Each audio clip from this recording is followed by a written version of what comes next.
जी नमस्कार साथियों, good morning प्यारे दोस्तों। जय हिंद, वंदे मातरम, राधे राधे। आज की जो हमारी क्लास है दोस्तों, उसके अंतर्गत टॉपिक है हमारा तत्सम और तद्भव। तत्सम तद्भव से 1 से लेके 2 क्वेश्चंस हमारी परीक्षाओं में जरूर पूछे जाते हैं। तो यहाँ पे तत्सम शब्द की कुछ कंडीशंस हमने कर ली थी। तो इससे पहले जो हमारी क्लास थी उसमें हमने टॉपिक लिया था तत्सम शब्दों की पहचान। तो तत्सम शब्दों की पहचान में जो हम शॉर्ट ट्रिक प्रयोग कर रहे थे उसमें कितनी कंडीशन हो गई थी, प्लीज एक बार मुझे थोड़ा सा याद दिला दीजिए। शॉर्ट ट्रिक, अदरवाइज मुझे मोबाइल देखना पड़ेगा क्योंकि वो क्लास हुई थी आपकी फ्राइडे को। ठीक है, तत्सम शब्द की कितनी कंडीशन हमने पढ़ ली थी। तो यहाँ पे जी जी कितनी कंडीशन हो गई थी जी। इसको करना जरूरी है। Very good. किसी को किसी भी तरह का कोई डाउट है तो आप पूछ सकते हैं। ठीक, 3 कंडीशन। तो 3 कंडीशन में तत्सम शब्द के अंतर्गत पहली कंडीशन थी आपकी ये वाली, आधे व्यंजन वाले शब्द। आधे व्यंजन मतलब स्वर रहित व्यंजन। दूसरी कंडीशन संयुक्त व्यंजन वाले शब्द। संयुक्त व्यंजन वाले शब्द। क्लियर। इसके बाद में आधे व्यंजन वाले शब्द के एग्जाम्पल दे देते हैं एकदम, ताकि आपका रिवीजन हो जाए। जैसे फॉर एग्जाम्पल यहाँ पे हमने ग्रह का प्रयोग किया, कर्ण का प्रयोग किया, यहाँ हमने स्वर का प्रयोग कर लिया और यहाँ हमने अंताक्षरी। इन सब में आधे व्यंजन का प्रयोग है। संयुक्त व्यंजन वाले शब्द ले लेते हैं जी यहाँ पे।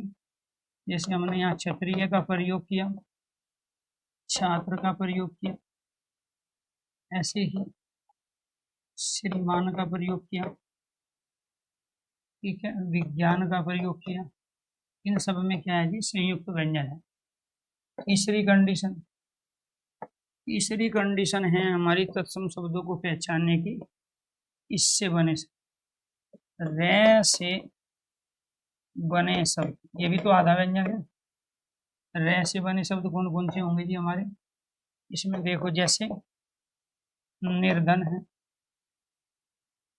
दुर्दिन बुरे दिन, ऐसे ही निर्दय हो गया, और दुर्दशा। क्या है, दुर्दशा।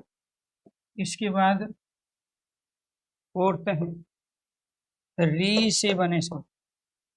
री से बने जो शब्द हैं हमारे वो क्या होंगे जी, तत्सम होंगे। कैसे होंगे तत्सम, जैसे हमने यहाँ पितृ शब्द को ले लिया, ठीक है, यहाँ पे पितृ, मात, कृष्ण,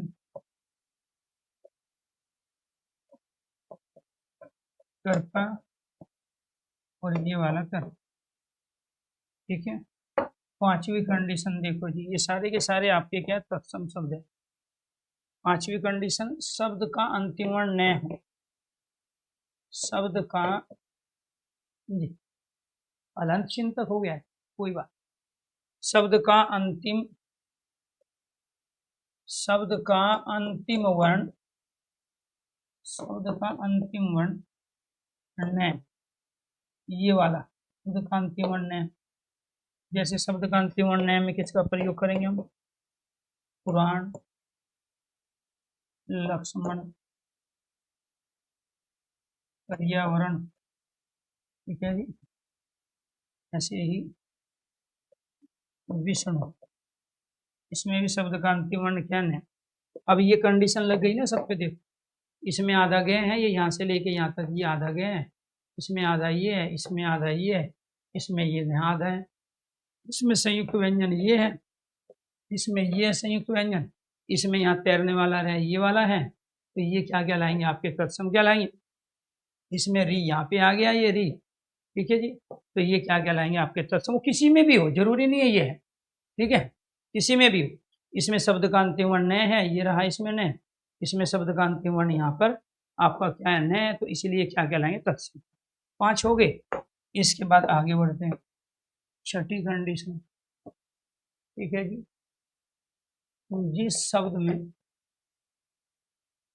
इसको बाद में ले लेंगे, पहले ये ले लेते हैं। विसर्ग चिन्ह ये होता है, विसर्ग चिन्ह, विसर्ग, विसर्ग चिन्ह वाले शब्द जिनमें आप विसर्ग चिन्ह का प्रयोग करोगे वो भी तत्सम होगा। जैसे पराते हैं, पुणे हैं, अतः हैं, ठीक है जी, निःशुल्क और नि शब्द, नि शब्द, इनमें सब में विसर्ग का प्रयोग किया है। फिर यहाँ पे 7वीं कंडीशन, अनुस्वार चिन्ह, अनुस्वार चिन्ह ये वाला, अनुस्वार चिन्ह वाले,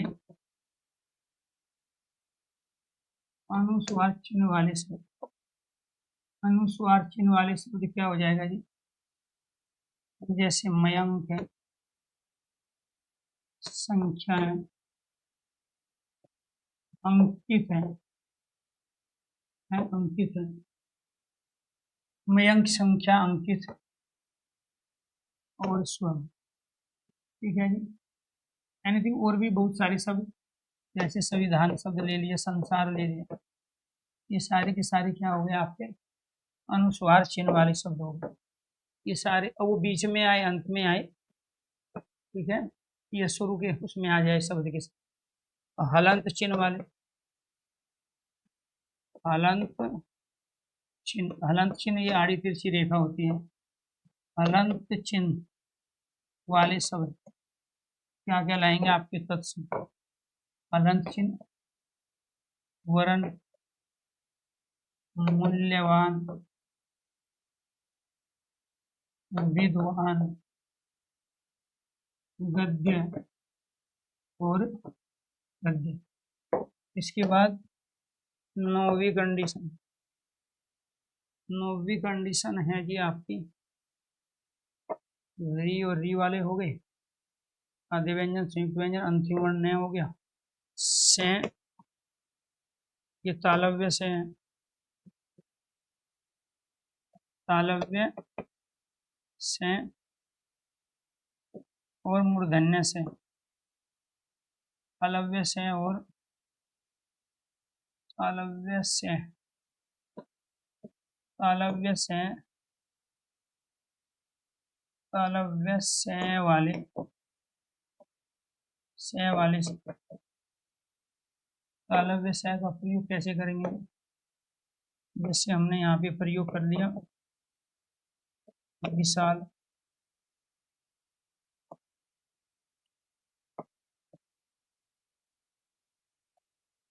दुष्चरित, इसमें विषय का प्रयोग हो गया, दुशासन और सब। ऐसे ही 10वीं कंडीशन है मूर्धन्य से वाली, मूर्धन्य से वाले, मूर्धन्य से षडासन, षडानन,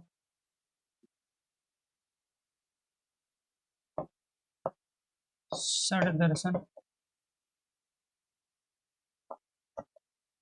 षडमास, षडमास, आई थिंक और भी बहुत सारे। षट्कोण, इनमें मूर्धन्य स का प्रयोग, इसको मूर्धन्य स बोलते हैं, इसको तालव्य स बोलते हैं। इसके बाद 11वीं कंडीशन, 11वीं कंडीशन है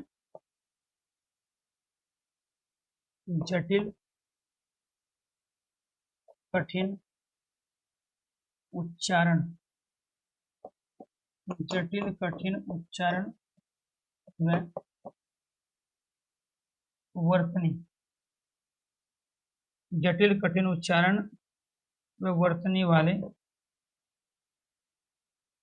वाले शब्द, इसमें कौन से हो जाएंगे जटिल, जैसे सुसुरसा, सुसुरसा, अंत्याक्षरी, उज्ज्वल, सुश्रुत, ये सारे कठिन शब्द हैं, तो जिनकी वर्तनी आप आसानी से ना पहचान सको, ठीक है। आशीर्वाद,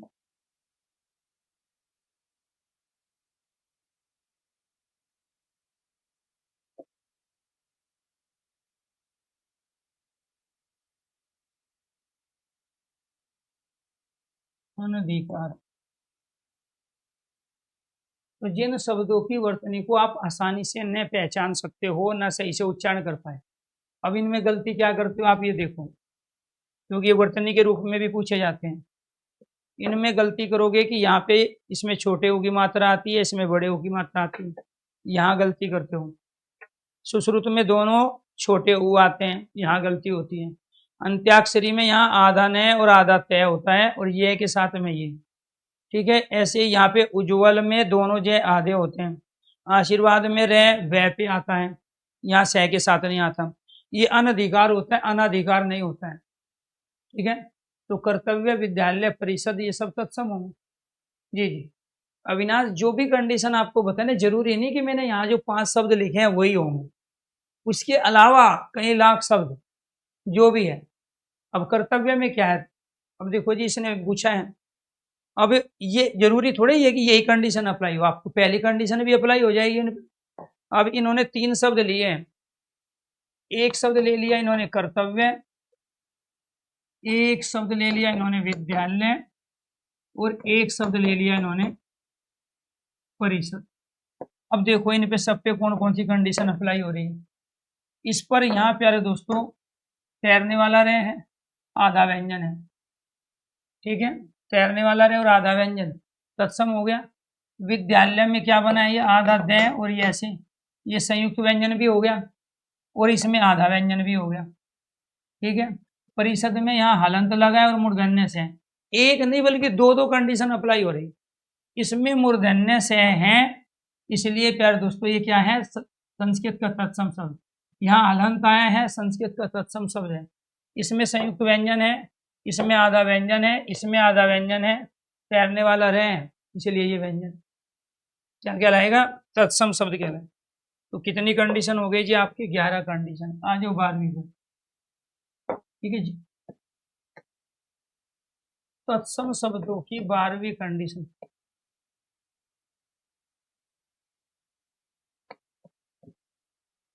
संधि वाले शब्द तत्सम है। अब जैसे आप संधि करते हो, अब यहाँ पर आपने ले लिया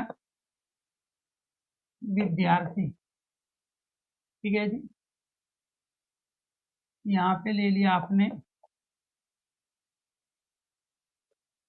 नरेंद्र, यहाँ ले लिया सदैव, यहाँ ले लिया आपने पवित्र, यहाँ ले लिया आपने जगन्नाथ। इसमें व्यंजन संधि है, इसमें अयादि है, वृद्धि संधि है, गुण संधि है, और दीर्घ संधि। अब आप इसको ऐसे भी पहचान सकते हो, इनमें संयुक्त व्यंजन है, तैरने वाला रहे हैं, इसमें आधा व्यंजन है और इसमें 2 है, ठीक है। ये सदा और एव से मिलके बना है, इसमें संयुक्त व्यंजन भी है। तो जब हम इनका संधि विच्छेद करते हैं, इनका संधि विच्छेद क्या हो जाएगा, इनका संधि विच्छेद होगा विद्या और अर्थी, और ये हो जाएगा नर और इंद्र, और ये हो जाएगा सदा और देव, और ये हो जाएगा यहाँ पर को और पितृ, और ये हो जाएगा जगत और नाथ। कुछ बात समझ रहे हो? ठीक है जी। इस टॉपिक के बाद में घूमू तो यहाँ पर इनमें सब में संधि हो रहा है। ठीक है, तो संधि में क्या होता है, दो पुराने शब्द होते हैं और दो पुराने शब्दों के निकटवर्ती वर्णों के मेल के द्वारा हम नया शब्द बनाते हैं। जैसे इधर से हमने आ लिया, इधर से ए, तो ये क्या बन गया, आ बन गया। इसी वजह से यहाँ पे ये आया है। ऐसे यहाँ पे हम दो क्या करेंगे, इधर से ए ले लिया, इधर से ई, तो ये क्या बना दिया, आई, इसीलिए यहाँ पे ये आई आया। यहाँ जो ये आई है, ये वाला इसी की वजह से है। तो दोस्तों, दो पुराने शब्दों के दो निकटवर्ती वर्णों के मेल को हम संधि कह रहे हैं। संधि में क्या होता है, पहले वाले शब्द का अंतिम वर्ण और बाद वाले शब्द का पहला वर्ण लेते हैं। अब ये दो पुराने शब्द किस भाषा के हैं, संस्कृत के। इनसे बनने वाला नया शब्द किस भाषा का होगा, संस्कृत। भाई अगर आपकी कोई प्लास्टिक की वस्तु है तो प्लास्टिक से तो बनेगी, लोहे की थोड़ी बन जाएगी। जब ये दोनों के दोनों संस्कृत के हैं तो इनसे बनने वाला भी संस्कृत का तत्सम होगा। जब ये दोनों के दोनों संस्कृत के हैं तो इससे बनने वाला नया शब्द भी संस्कृत का होगा। ये दोनों के दोनों, सदा मतलब क्या होता है, हमेशा। हिंदी में एव का अर्थ होता है ही, तो जो सदैव हो वो क्या कहलाया। ये आपको ध्यान रखना है कि जब पुराने शब्द ही संस्कृत के हैं तो उनसे बनने वाले नए शब्द भी उसी भाषा के होंगे और वो होंगे संस्कृत के। तो संधि वाले अगर किसी शब्द में संधि हो रही है तो वो क्या कहलाते हैं, हमारे तत्सम शब्द कहलाते हैं। ठीक है जी। इसके बाद में 13वीं कंडीशन, संस्कृत के उपसर्ग से बने, संस्कृत के उपसर्ग से बने शब्द। संस्कृत के उपसर्ग से बनने वाले शब्द कौन से होंगे। अब संस्कृत के उपसर्ग से बने शब्द है ये, संस्कृत का उपसर्ग आ भी होता है, इससे हम आजन्म बना लेंगे। संस्कृत का उपसर्ग प्रति भी होता है, इससे प्रतिवर्ष बना लेंगे। संस्कृत का उपसर्ग परि भी होता है, इससे पर्यावरण बना लेंगे। संस्कृत का उपसर्ग प्रा भी होता है, इससे पराक्रम बनाएंगे। संस्कृत का उपसर्ग इससे उपवन बना लेंगे। संस्कृत का उपसर्ग को भी होता है, पुत्र बना लेंगे। संस्कृत यहाँ पे सो भी होता है, इससे सुपुत्र बन जाएगा। संस्कृत का उपसर्ग अन भी होता है तो इससे अनुचित बना लेंगे। तो जिस भाषा का उपसर्ग होगा शब्द भी उसी भाषा का होगा। तो जो आगे शब्दांश लगाए जाते हैं ये अन और उचित से मिलके बना।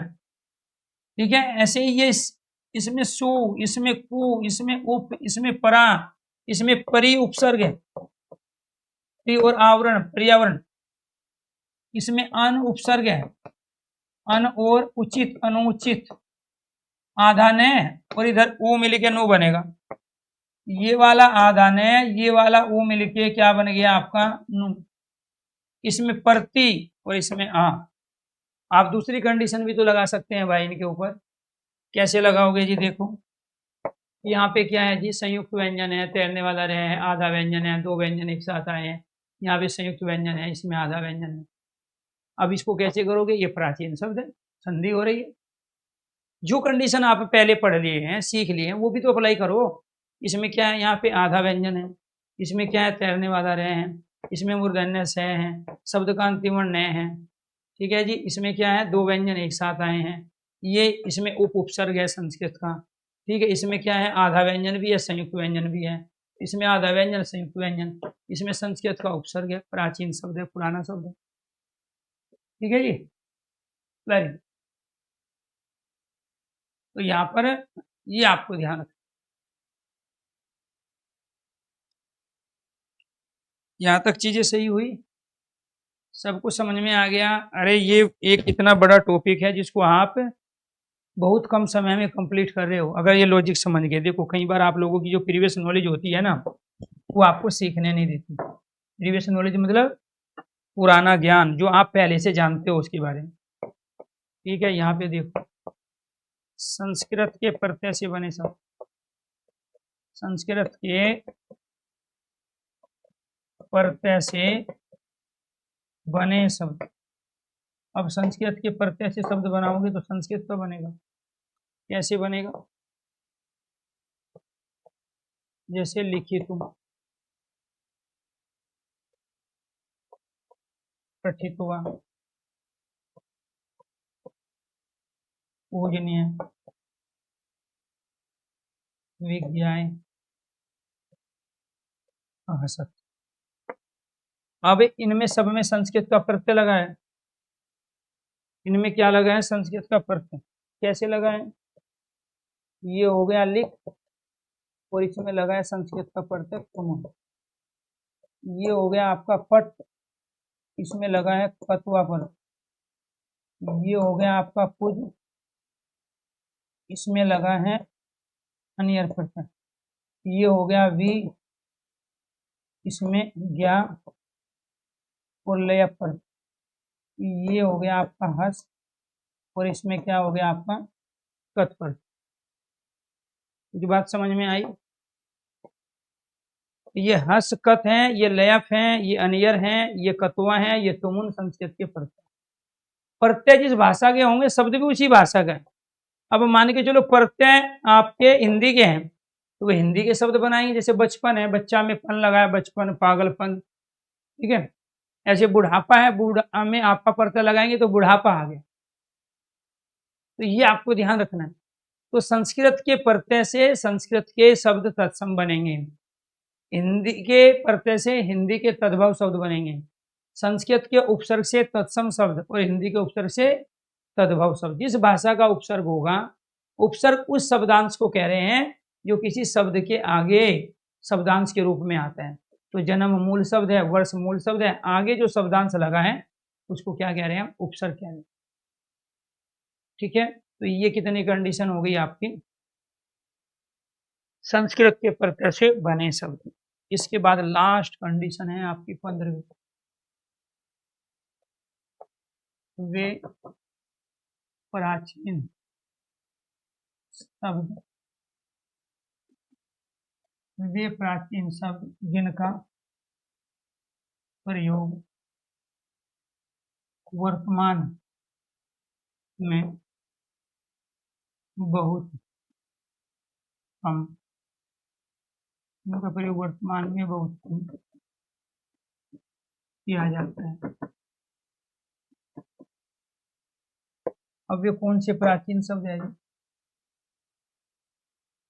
जैसे यहाँ पे आ गया घर, हरिद्रा,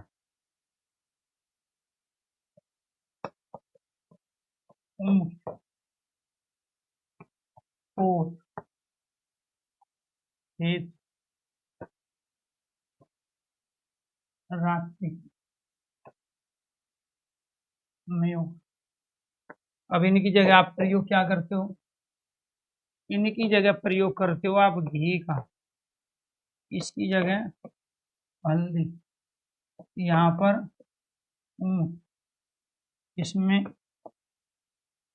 कबूतर, यहाँ पर एक और यहाँ रात और इसमें क्या है? मोर। इसमें क्या है जी? मोर।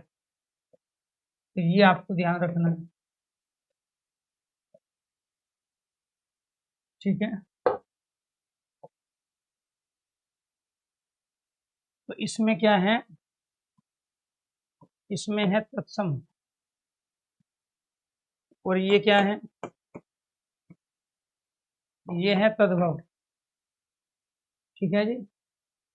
ये तत्सम है और ये तद्भव, तो ये आपको ध्यान रखना है।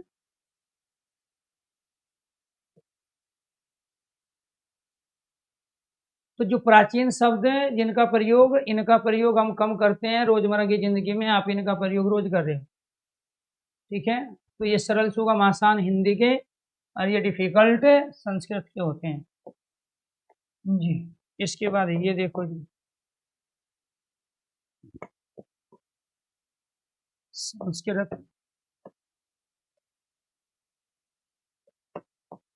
हिंदू धर्म,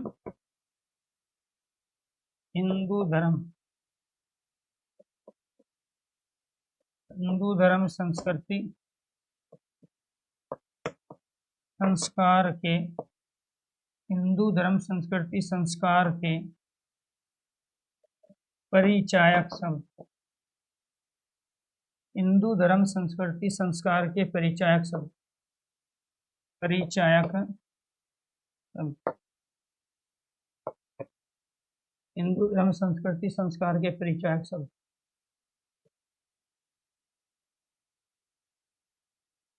अब जैसे हमने यहाँ पे शब्द ले लिया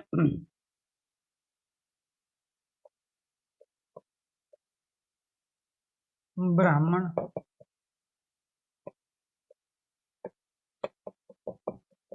क्षत्रिय, केश, शूद्र, हमने ले लिया यहाँ ब्रह्मचर्य, गृहस्थ, वानप्रस्थ और सन्यास। तो हमारे यहाँ 4 आश्रम हैं और 4 वर्ण व्यवस्था है। ठीक है, 4 आश्रम और 4 वर्ण व्यवस्था है हिंदू धर्म में। ठीक है, इन सब से क्या पता चल रहा है आपको? हिंदू धर्म संस्कृति संस्कार का पता चल रहा है। जैसे हमने यहाँ ले लिया धर्म, अर्थ, काम और मोक्ष, ये 4 पुरुषार्थ कहाँ है? हिंदू धर्म में। हमने संस्कार ले लिया, पहला संस्कार है गर्भाधान, गर्भाधान संस्कार, पढ़ने वाला संस्कार उपनयन संस्कार और अंतिम संस्कार अंत्येष्टि संस्कार है, अंत्येष्टि संस्कार है। ये आपको ध्यान रखना। तो इनसे हिंदू धर्म संस्कृति संस्कार के जो परिचायक हैं, जिन शब्दों से, अब हिंदू धर्म में सारे रीति रिवाज संस्कृत भाषा में ही होते हैं, तो वे सारे शब्द भी संस्कृत के होंगे। संस्कृत से हिंदी में जो है तत्सम शब्दों से जो बनेंगे वो तद्भव है, अभी बताएंगे आदर्श जी। ठीक है, ये सारे के सारे क्या कहलाए आपके? ये संस्कृत के तत्सम शब्द। अब आ जाओ तद्भव शब्द पे। हिंदी के जो तद्भव शब्द होते हैं, तद्भव शब्दों की पहचान कैसे करोगे? तद्भव शब्दों की पहचान शॉर्ट ट्रिक से। जैसे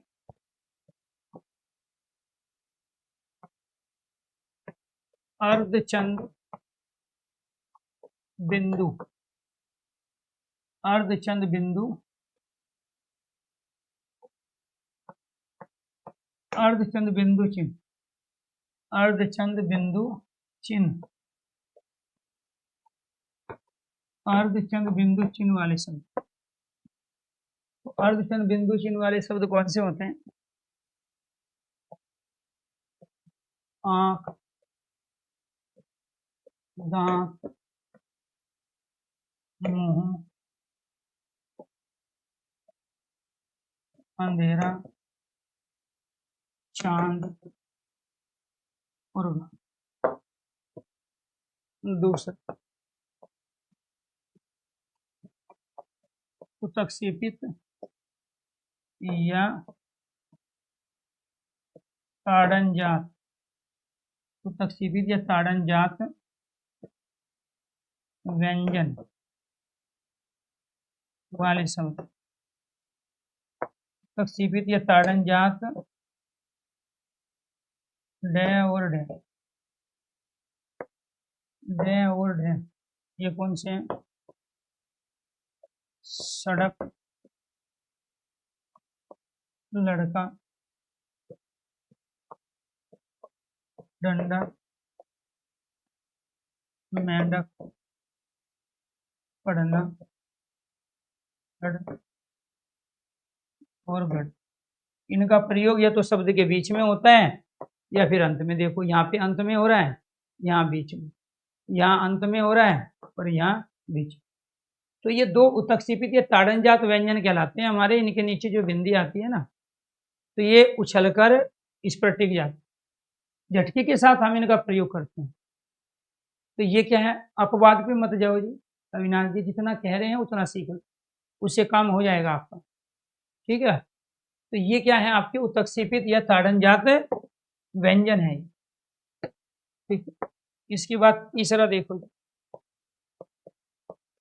द्वित या द्विगुणी व्यंजन वाले शब्द, द्वित या द्विगुणी व्यंजन वाले शब्द,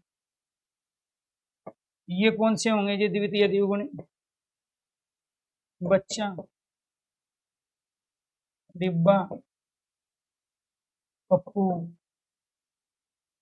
बिल्ली, बच्चन, छप्पन। द्वित या द्विगुणी व्यंजन किसको बोलते हैं? जहां पहले व्यंजन का अपना छोटा रूप आधा रूप आ जाए और उसके बाद में पूरा रूप।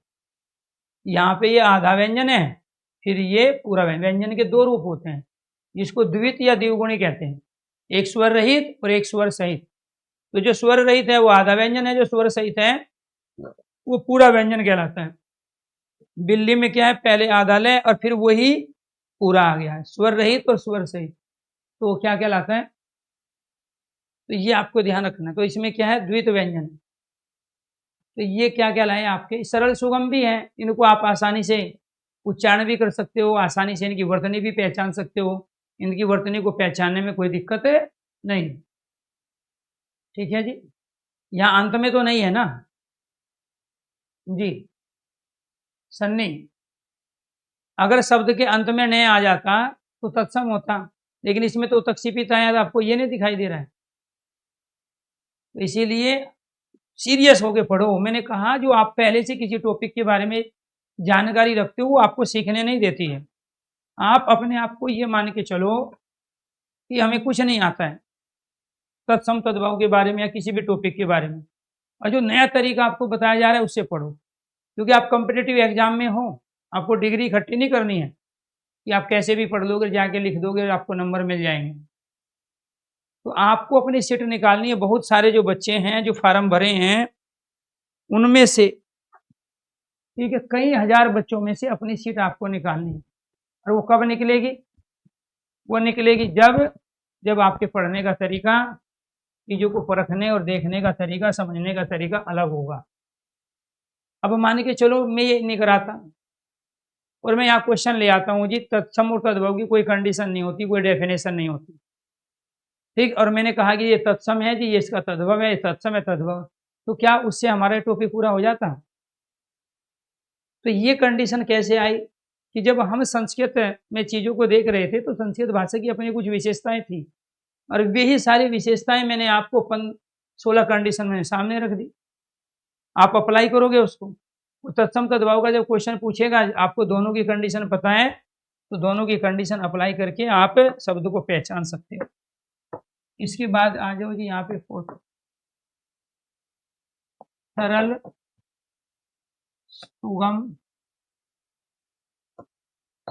सुगम आसान वर्तनी व सरल सुगम आसान वर्तनी व उच्चारण वाले शब्द। सरल सुगम आसान वर्तनी व उच्चारण वाले शब्द क्या हैं आपके? तत्सम शब्द और तद्भव। जैसे अभी हमने यहाँ पे प्रयोग किए हैं, जैसे हमने एक शब्द ले लिया सेवा, एक शब्द ले लिया हमने ऊंट, इसके बाद हमने यहाँ रात शब्द ले लिया, यहाँ हमने हल्दी शब्द ले लिया, ठीक है। ऐसे ही यहाँ हमने दिन शब्द ले लिया। अब इनके डिफिकल्ट रूप क्या हो? अब जो सुसूर्षा शब्द आपने प्रयोग किया था ये डिफिकल्ट है, इसका डिफिकल्ट रूप क्या है, ये है, इसका डिफिकल्ट रूप ये है, और इसका डिफिकल्ट रूप हरिद्रा, और दिन को क्या कहेंगे, दिवस। तो ये तो आपके क्या हो गए, तद्भव हिंदी के, और ये क्या हो गए आपके तत्सम। बात समझ में आई। अब यहां पर ये सरल सुगम आसान है, ठीक है जी। ये संस्कृत के हमारे तत्सम शब्द थे तभी तो ये बने। ये कब बने, जब ये हमारे संस्कृत के पहले से शब्द थे। दिवस नहीं होता तो दिन नहीं बनता, हरिद्रा नहीं होता हल्दी नहीं बनता। तो कठिन शब्दों को सरल शब्दों के रूप में जब लेके आए तो उन्हीं को तो तत्सम से तद्भव बनने की प्रक्रिया कह रहे हैं। अब इनकी वर्तनी जो तद्भव है, इनकी वर्तनी को पहचानने में आपको कोई दिक्कत नहीं है, इनका उच्चारण करने में कोई दिक्कत नहीं है। तो यानी कि आप रोजमर्रा की जिंदगी में इन्हीं शब्दों का प्रयोग करते हो, रोजमर्रा की जिंदगी में आप इन्हीं का ही प्रयोग करते हो। इसके बाद पांचवी कंडीशन,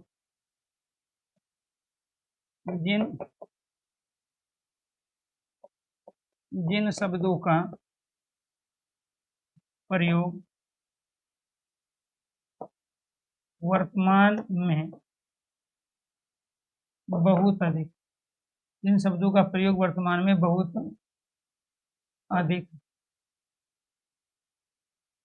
अधिक किया जा रहा हो। अब आप अंदाजा लगाओ, इसी कंडीशन के एग्जाम्पल ये भी है, चौथी और पांचवी दोनों कंडीशन के ये सेम एग्जाम्पल है जी। इसके भी यही और इसी की कंडीशन के भी यही। अब आपने देखो, सेवा के लिए शुश्रूषा शब्द कब प्रयोग किया था, ऊंट के लिए ऊंट कब आपने प्रयोग किया, रात के लिए रात्रि कब बोला, हल्दी के लिए हरिद्रा कब आपने प्रयोग किया था, दिन की जगह दिवस कब बोला था। तो यानी कि जो हिंदी के शब्द होते हैं उनका हम रोजमर्रा की जिंदगी में प्रयोग कर रहे हैं तद्भव शब्दों का, और संस्कृत के तत्सम शब्द अपने प्राचीन शब्द होते हैं, ठीक है जी। तो ये आप ध्यान रखना, अगर यहाँ तक चीजें समझ में आ गई हो तो एक बार सारे स्टूडेंट ओके कीजिए, यस कीजिए। इसके बाद क्या दोस्तों, हमारी 6 कंडीशन है, हिंदी के उपसर्ग से, हिंदी के उपसर्ग से बने से। उपसर्ग क्या होते हैं, शब्दांश, शब्द का एक छोटा सा अंश। कहाँ लगते हैं, शब्द के आरंभ में। तो हिंदी के उपसर्ग से क्या बनेगा जी, जैसे अजान, अनहोनी, ये क्या है आपके हिंदी के उपसर्ग हैं। अध कचरा, अध पका, अध जला, अध कचरा, ऐसे ही 59, निडर, सपूत और कपूत। अब इसमें हिंदी का उपसर्ग कै है, ये वाला, इसमें ये है, इसमें नी है, इसमें उन है, इसमें अध है, इसमें अन है, इसमें ए है। अब ये सरल सुगम आसान भी है, ये सरल सुगम आसान भी है। तो एक बच्चे को छोड़ के बाकी सब बच्चों को समझ में आ गया है। अब एक समझना ही नहीं चाह रहा है तो इसको कैसे समझाएं। ये आप पे भी डिपेंड करता है। अब मान के चलो मेरी क्लास में 100 बच्चे हैं और 99 बच्चों की समझ में आ रहा है, एक की नहीं आ रहा है, तो इसका मतलब आप अपनी पुरानी चीजों से अपना पीछा नहीं छुड़ा पा रहे हो। क्लियर। तो ये आपको ध्यान रखना है, थोड़ा सा साइलेंट रह के, कूल रह के पढ़ना है। आपको थोड़ा सा पेशेंस रखना। मैंने 2 ही चीज आपसे मांगी थी, एक पेशेंस और एक समय। पेशेंस आपके अंदर है नहीं और समय आप देना नहीं चाहते हो, कैसी बात बनेगी। पेशेंस का मतलब है कि जैसे ये टॉपिक कंप्लीट होंगे तो उससे पहले संधि, ये तत्सम और तद्भाव के क्वेश्चन आप नहीं बना पा रहे थे, कुछ आपके सही होते थे कुछ गलत। लेकिन मैं गारंटी के साथ कहता हूँ, अगर आपने सीरियसली मेरी बात को सुना है और एग्जाम्पल के साथ उसको परखा है, जोड़ा है, तो मैं 100% कह रहा हूँ कि 100 में से 1-2 क्वेश्चन को छोड़ के आपके 97-98 क्वेश्चन तत्सम तद्भाव के सही जाएंगे। अब ये तो करोड़ों शब्द हैं, अब इन करोड़ों शब्दों को कैसे पहचानेंगे? तो इसीलिए थोड़ा सा पेशेंस और थोड़ा सा समय, ये चीज मुझे दे दो, मैं हिंदी के दम पे आपका सिलेक्शन करवा दूंगा, क्योंकि जो पढ़ाऊंगा उससे बाहर तो कुछ आएगा नहीं। इस बात का ध्यान रखना, क्योंकि वो तो हमेशा ही है, मेरे लिए वो बड़ी बात नहीं है। ठीक है, टीचर ही वही होता है जिसका पढ़ाया हुआ पेपर में आए, और टीचर वही होता है जो उतना पढ़ाए जितना बच्चा पचा पाए। अब अटरम सटरम आला गाला कुछ भी मैं पढ़ाता रहूँ यहाँ, कोई मतलब ही नहीं है परीक्षा की दृष्टि से। इफेक्टिव चीजें, ये तो हिंदी भाषा है, इसको अगर मैं 2 साल में सिलेबस खींचना चाहूँ तो खींच सकता हूँ। ठीक है, और इतना भी नहीं कर सकते कि चुटकी बजाए ये टॉपिक कंप्लीट। तो इसलिए दोस्तों, पढ़ने के हमारे तरीके 20 साल पहले भी वही थे, अभी भी वही है और आगे भी वही रहेंगे। लेकिन थोड़ा सा आपको लीक से हट के चलना पड़ेगा, सीखने के तरीके को बदलना पड़ेगा। तो हिंदी के जो उपसर्ग से बने शब्द है वो क्या क्या लाएंगे हमारे हिंदी के, इनमें सब में हिंदी का उपसर्ग लगा है, इसीलिए सारी। अब संस्कृत के उपसर्ग देखो, यहाँ बताया था ना आपको, संस्कृत के उपसर्ग से बने शब्द ये, इसमें आ संस्कृत का उपसर्ग है, परती है, पर्यावरण है, परा है, उप है, कु है, सु है, अन है। अब आप मान के चलो आपको नहीं पता जी, हमें नहीं पता वो संस्कृत के उपसर्ग कौन से होते हैं, ठीक है, हिंदी के उपसर्ग कौन से होते हैं। अब आपको ये तो पता है ना कि इसमें जो उचित शब्द है वो संस्कृत का है, इसमें संयुक्त व्यंजन आया है, इसमें आधा व्यंजन आया है, इसमें संयुक्त व्यंजन है, ये प्राचीन शब्द है, इसमें 2 व्यंजन एक साथ आए हैं, इसमें तैरने वाला रे आया है, शब्द का अंतिम वर्ण न है, इसमें तैरने वाला रे आया है, मूर्धन्य से आया है, ये भी तो मैंने बताया है आपको। इसमें 2 व्यंजन एक साथ आए हैं, इसमें आधा व्यंजन आया, इसलिए तत्सम है। जरूरी है आपको उपसर्ग पता हो तभी बता पाओगे, अरे बाकी कंडीशन भी तो अप्लाई हो रही है, आप उनसे बताओ। ठीक है जी, अब ये देख लो, ये क्या, इस पे आपको यहाँ 16वीं लास्ट वाली कंडीशन पे आना पड़ेगा।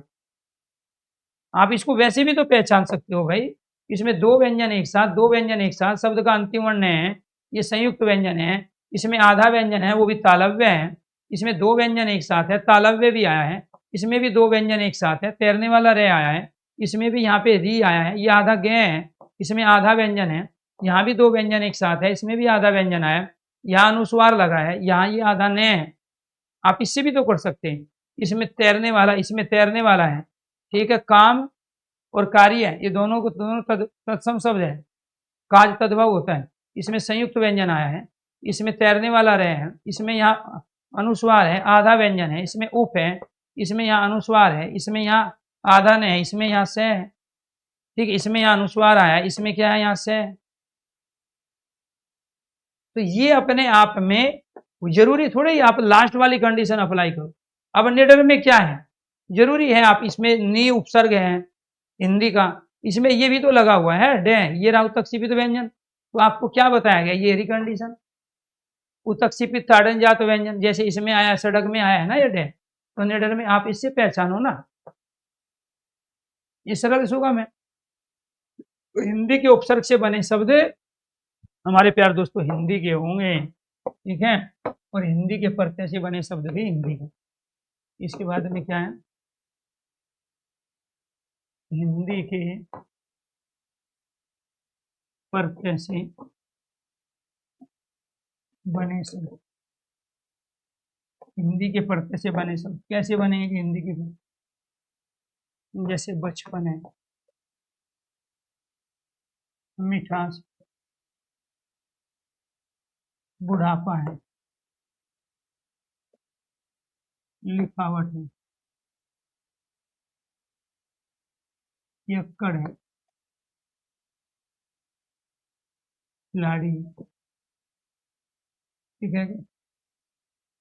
अब ये क्या है जी, इसमें ये बने हैं आपका बच्चा में फन लगा, ये बना है आपका मीठा में आस लगा, ये बना है आपका बूढ़ा में आपा लगा, ये क्या है आपका लिख में आवट लगा, और ये क्या है आपका पी में अक्कड़ लगा, और ये क्या है आपका खेल में, ये क्या है खेल में आड़ी लगा के खिलाड़ी। एक है खेल में आड़ी लगा। तो यहाँ पर क्या है, आपका पन पड़ता है, इसमें आस पड़ता है, इसमें आपा पड़ता है, इसमें आवट पड़ता है, इसमें अक्कड़ पड़ता है, इसमें आड़ी पड़ती है। तो ये शब्द प्रत्यय जिस भाषा का होगा वो शब्द भी उसी भाषा का होता है। ये बच्चा हिंदी का है, मीठा हिंदी का, बूढ़ा हिंदी का, लिख हिंदी का, पी खेल, आप इससे पहचान लो। आपको नहीं पता प्रत्यय क्या है। प्रत्यय ऐसा शब्दांश जो किसी शब्द के अंत में लगाए जाते हैं, जिनका खुद का अर्थ नहीं होता है, जिस शब्द के अंत में लगते हैं उनका अर्थ बदल देते हैं। एक तो जीरो एक प्रत्यय है जिनका खुद की वैल्यू नहीं, लेकिन जिसके साथ में लगेंगे अर्थ बदल देते हैं। तो ये सारे के सारे क्या है प्यार दोस्तों, हमारे तद्भव शब्द हैं। ठीक है, आप इनसे भी पहचान, बच्चे में यहाँ पे आधा च पूरा च आ गया, इसको मिष्ठान बोलते हैं संस्कृत में, बूढ़े को वर्द बोलते हैं संस्कृत में, लिख में यहाँ संस्कृत में क्या हो जाएगा, इसका ये हो जाएगा। ठीक है, लास्ट कंडीशन है तद्भव शब्दों, जिन शब्दों का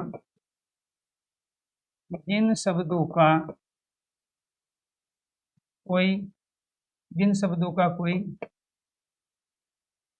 तत्सम रूप भी अवश्य हो, जिन शब्दों का कोई तत्सम रूप भी अवश्य हो, जिन शब्दों का कोई तत्सम रूप भी अवश्य हो, क्या कहलाते हैं, तद्भव। अब जैसे हमने यहाँ पे प्रयोग किया था, ये घर प्रयोग किया हमने, जैसे कार्ड प्रयोग किया, सूरज, खेत, अग्नि, घी,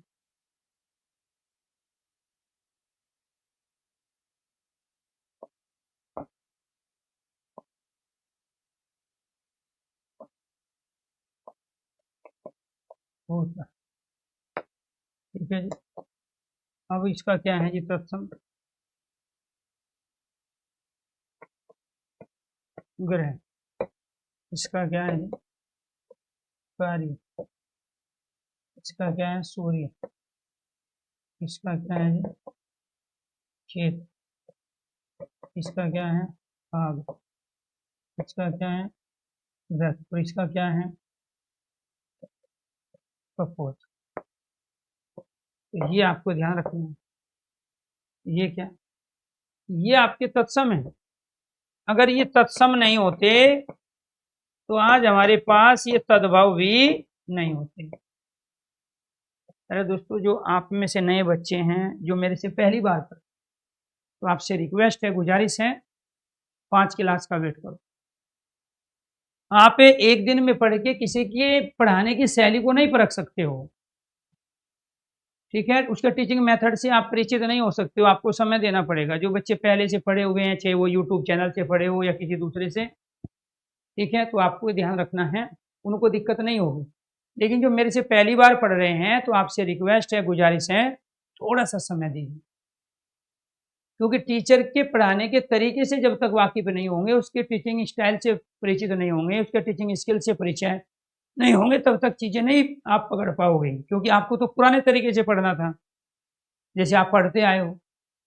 तो इसलिए आपसे ये वाले सारे के सारे तत्सम हैं और ये वाले तद्भव। तो जिन शब्दों का कोई तत्सम रूप भी अवश्य हो, ऐसा आज तक कोई तद्भव है ही नहीं जो बिना तत्सम से उत्पन्न हो गया हो। अच्छा, ये हाँ, ये उल्टा हो गया भाई, इसको यहाँ पे ये उल्टा हो गया, इसको देखो। थैंक यू भाई जिसने भी याद दिलाया। ये क्या है, हमारा आग है, और ये क्या हो जाएगा हमारा अग्नि। ये क्या है, अग्नि।